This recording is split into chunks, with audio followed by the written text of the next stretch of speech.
Salut à tous, moi c'est Christophe. Ouais, je lance ma chaîne YouTube. Ça va parler beaucoup, beaucoup, beaucoup foot ici. Et je vais lancer une série justement d'analyse de joueurs. Voilà, des joueurs qui divisent un petit peu, voilà, qui suscitent le débat.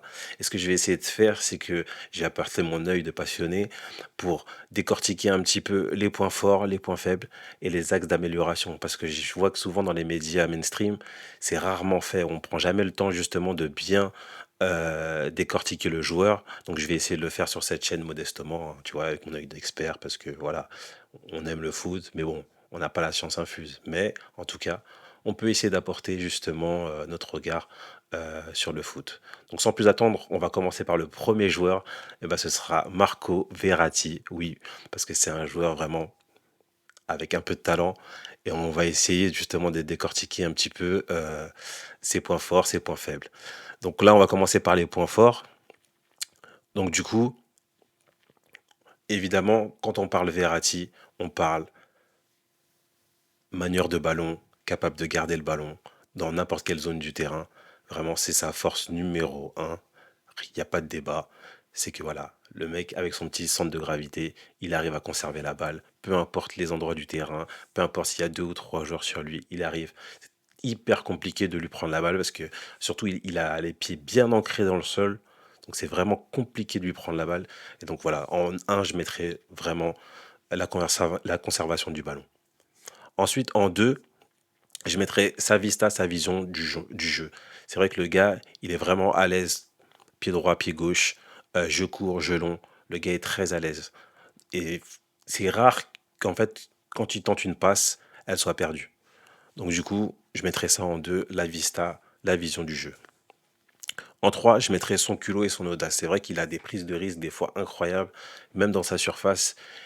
Il prend le temps d'analyser la situation et de conserver le ballon, peu importe la pression, peu importe le pressing. Bon, c'est vrai que ça, des fois, ça lui joue des tours, mais il a toujours cette audace de voilà, jamais lâcher le ballon n'importe comment et toujours essayer de trouver la solution pour sortir le ballon proprement. Donc voilà, je mettrai en 3 son culot, son audace. En 4, je mettrai, bon, j'en ai un petit peu parlé en détail, mais là, je le mettrai en 4 pour vraiment souligner, c'est que Verratti, il cherche toujours la passe utile.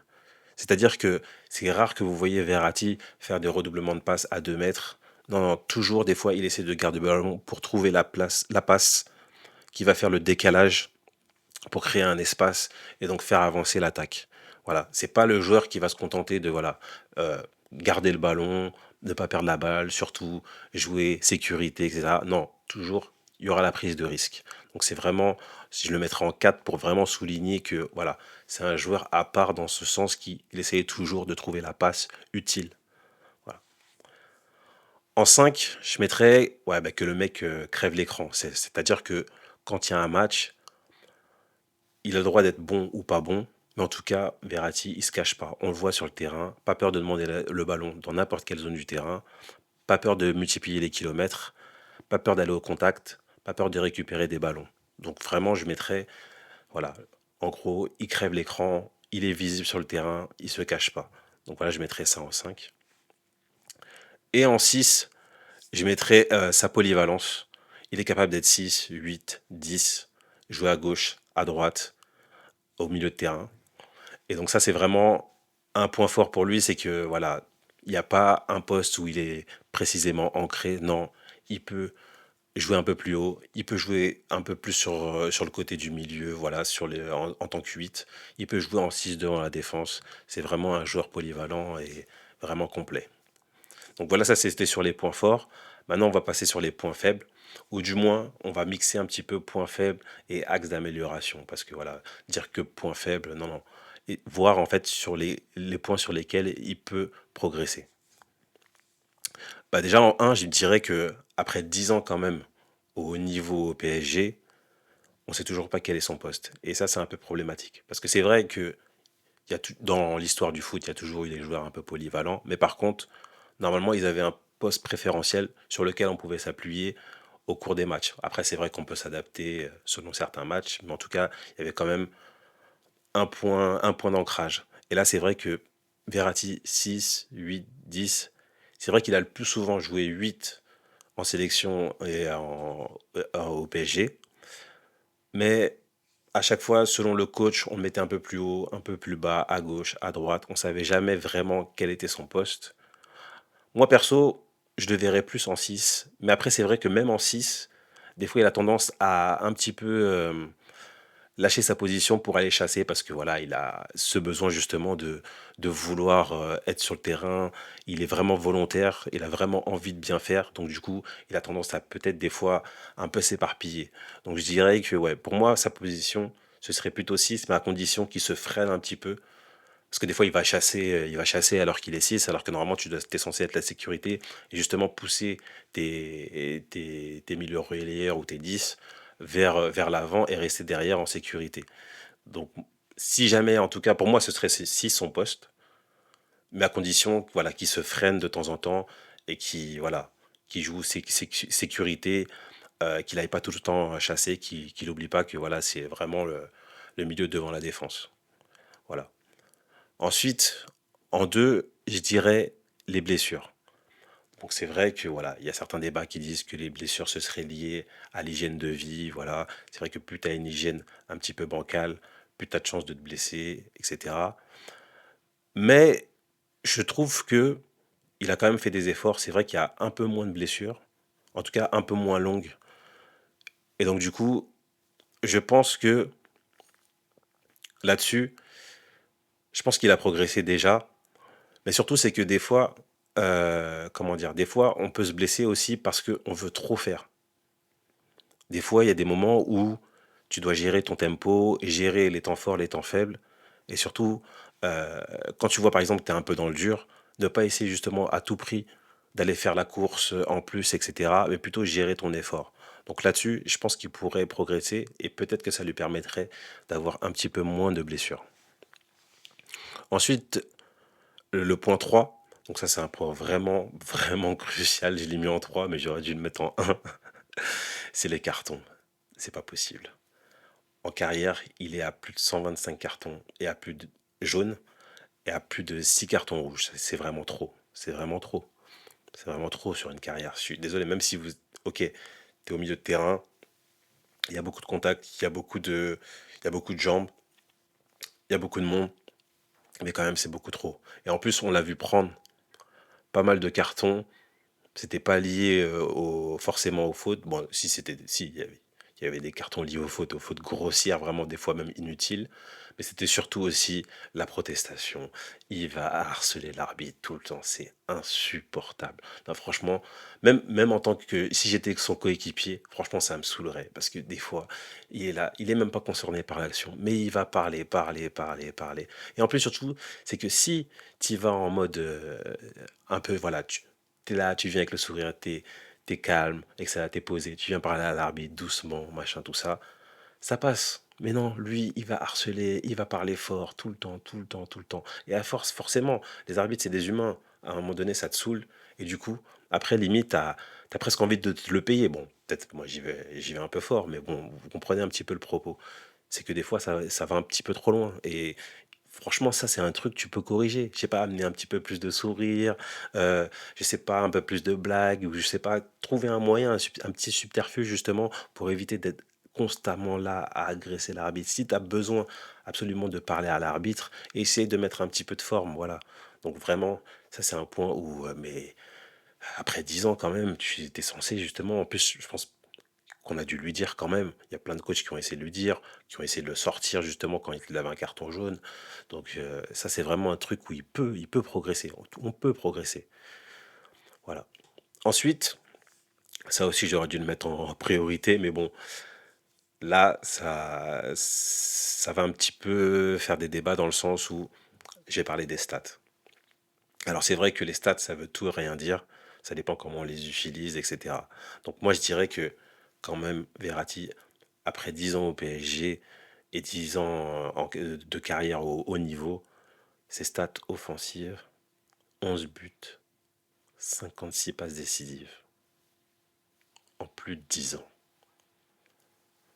Quand même, milieu de terrain, t'es au PSG, t'es en sélection, t'es quand même dans des équipes qui dominent, qui ont la possession, qui ont le ballon.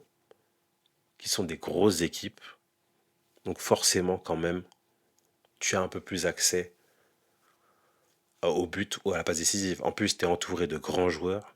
Après, c'est vrai, les stats, ça veut tout et rien dire. C'est vrai que même si Verratti, il n'est pas toujours à la passe décisive, il n'est pas toujours au but, mais il peut créer des décalages, créer l'avant-dernière passe, etc. On est d'accord. Mais quand même, déjà, plusieurs fois, on l'a vu aborder la surface et ne pas tirer. Et ça, on ne comprend pas pourquoi. Parce que quand même, quand tu es un professionnel, tu es censé être capable de tirer. Peu importe après si tu marques ou pas, mais des fois, le jeu, il te demande de tirer. Tu dois tirer. Pareil pour les passes décisives, quand même, de temps en temps, avec des attaquants comme Kylian, etc. Il est censé être capable de temps en temps chercher la passe, voilà. Même si voilà, il est au milieu, il fait déjà son boulot, etc. Il récupère des ballons, il crée des décalages, etc. Mais quand même, après autant d'années, et surtout dans une équipe dominatrice, tu es capable justement d'augmenter ses stats. Voilà. Ensuite, en cinquième point, je dirais le leadership et surtout le contrôle de ses émotions. Parce que c'est vrai que, ok, Verratti est un joueur dominant, un des meilleurs joueurs justement du PSG et même de sa sélection. Mais de temps en temps, on l'a vu vraiment péter des câbles, soit faire des fautes grossières, soit harceler l'arbitre, ou soit vraiment péter les plombs en mode, voilà, je commence à voir que le match m'échappe. Et dans ce cas-là, je commence à perdre en intensité. Et surtout, c'est qu'après, voilà, je vais faire des choses qui pénalisent mon équipe, comme des grosses fautes ou prendre des cartons bêtes. Et ça, Verratti, pas mal de matchs, on l'a vu, même en Ligue des Champions, etc. On l'a vu faire des choses comme ça. Et quand tu fais partie des leaders justement de ton équipe, tu es censé rehausser quand ça va mal, surtout quand ça va mal, rehausser ton niveau de jeu, calmer ton équipe, essayer justement avec ton expérience de garder le ballon quand c'est chaud ou de tenter des choses, mais toujours rester positif pour ton équipe. Et ça, Verratti, franchement, il a un gros point faible là-dessus, c'est que quand le match va mal, c'est l'un des premiers à plonger. Et ça, on l'a vu à plusieurs reprises, et donc c'est vraiment un axe d'amélioration criant, où vraiment il faut qu'il s'améliore. Et enfin, en dernier point, je mettrais l'épuration de son jeu. C'est vrai que Verratti est capable de faire beaucoup de choses sur un terrain. Vraiment, il a beaucoup, beaucoup de talent. Il est capable de faire des choses, même des fois, qui nous font nous lever de notre siège. Mais par contre, il faudrait qu'il épure. Après, c'est vrai qu'on dit, oui, qu'au milieu de terrain, il n'est pas souvent accompagné de joueurs de sa qualité, etc. Mais justement, de temps en temps, il faut responsabiliser les joueurs autour de toi, essayer justement de les pousser à s'améliorer. Et tu peux le faire des fois en faisant un peu moins, justement, à contrario. Des fois, en laissant le jeu venir vers toi et pousser les joueurs autour de toi, justement, en jouant une touche, même pas tout le temps chercher la passe, la passe juste. Des fois, il y a des points, il y a des temps morts, il y a des temps morts. Il y a des moments où on ne peut pas toujours chercher la passe vraiment importante. Non, non, non. De temps en temps, il faut apprendre voilà, à jouer court, à jouer tranquille, responsabiliser les joueurs autour de soi. Et voilà, puis maintenant, il a un certain bagage, il a une certaine expérience, donc du coup, il peut le faire. Des fois, ça peut être aussi par la parole, mais en tout cas, l'épuration sur le jeu, moi je dirais, voilà, un peu moins de touches, surtout dans les zones un peu sensibles, un peu chaudes. Des fois, voilà, tu peux jouer une touche, machin, et utiliser plutôt le jeu sans ballon. Voilà, te déplacer, créer des fausses pistes, parce que ça, il a quand même le coffre. Hein. Ouais, souvent, on en parle, mais il a quand même du coffre. Donc, du coup, il pourrait faire autre chose. On ne peut pas toujours exister avec le ballon. Il y a des choses, des fois, sur justement, ce qui est bien dans le foot, c'est que c'est pas forcément avoir le ballon qui fait de toi un grand joueur. C'est aussi ta capacité à te déplacer correctement, à sentir le jeu. Voilà, des fois, tu peux exister vraiment sans ballon et être aussi efficace de quelqu'un qui a le ballon. Donc voilà, le dernier point, je mettrais vraiment l'épuration de son jeu. Essayer de chercher justement à jouer efficace, mais pas efficace dans le sens où créer et toujours vouloir créer, mais plutôt des fois exister un petit peu sans ballon, se déplacer correctement. Voilà. Donc c'est un petit peu voilà mes axes d'amélioration pour Verratti. Donc en bilan, moi je dirais que voilà, c'est vraiment un joueur que j'aime. Là, il y a pas de débat, c'est vraiment un très bon joueur. Après, le problème, c'est que oui, à un moment donné, justement, quand tu es à cette qualité, on a toujours envie que tu sois au top et vraiment le plus régulièrement possible. Et donc, du coup, après 10 ans de carrière, quand même, il y a des choses que tu es censé pouvoir améliorer quand même. Il y a des choses que, voilà, tu peux pas te reposer uniquement sur ton talent, mais vraiment essayer de gommer, tu vois, et vraiment les trucs au fil du temps. En plus, c'est sûr que, voilà, autour de lui, on a dû lui dire, je pense que les points que j'ai soulevés, c'est des points justement qu'il doit connaître. Donc vraiment, avec le temps, ce serait de, voilà, Verratti, maintenant, tu es un joueur expérimenté, tu es sur la fin de carrière, plus proche de la fin que du début, donc du coup, il y a des choses que tu peux améliorer. Et vraiment pourrait gagner en efficacité. Et surtout faire grandir le PSG, parce que voilà, il y a eu plein de désillusions. À un moment donné, il faut faire un bilan. Après 10 ans, en plus, c'est bien de faire des bilans après 10 ans. Donc du coup, moi, je dirais que ouais, évidemment que c'est un joueur de classe, mais par contre, il y a des choses justement quand tu es un joueur de classe que tu dois corriger, puisque justement, tu dois être au top du top. Donc voilà, c'était un petit peu ma vidéo sur Verratti. Donc j'en ferai d'autres. J'essaierai de les lancer assez régulièrement. Donc n'hésitez pas à commenter, à me dire ce que vous en pensez. Voilà, sur le format. Vraiment, je suis ouvert à toutes les critiques, il n'y a pas de problème. On est là justement déjà à la base pour partager un petit peu notre amour du foot. Donc voilà, n'hésitez pas à dire si je me trompe. Voilà, tout ce que vous voulez, balancez en commentaire. Mettez des likes justement pour inviter d'autres gens à regarder ces vidéos. Merci à vous en tout cas d'y avoir participé. Et puis surtout, bah, à la prochaine, hein. Salut.